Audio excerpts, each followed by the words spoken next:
I believe the Russians had a shock and awe campaign planned, that they would rush in, get down to Kiev quickly, depose Zelensky, put in their own puppet regime, and then let the Ukrainians accept that as a fait accompli and move on. What they found out is quite the opposite.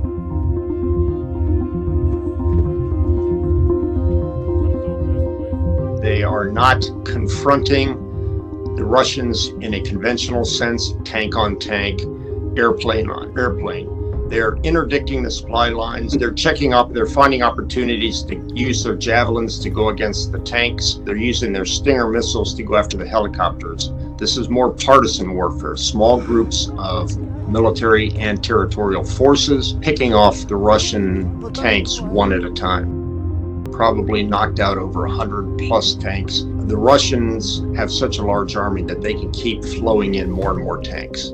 The problem with the Russians is not their equipment, it's their tactics. Even though they came from a huge training operation in Belarus, I didn't see them maneuvering the way a well-trained army would.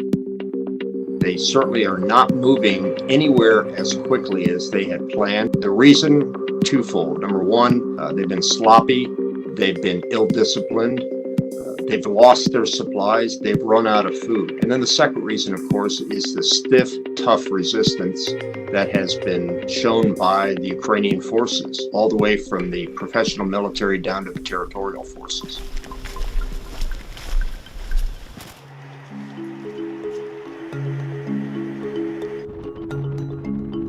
The Russian strategy, unfortunately, is working well as they shell the cities. You can see the massive destruction being taken inside the cities, the bombing of the protected sites, shooting the maternity ward, using rockets and artillery well before they use a whole lot of troops, classic Russian tactics.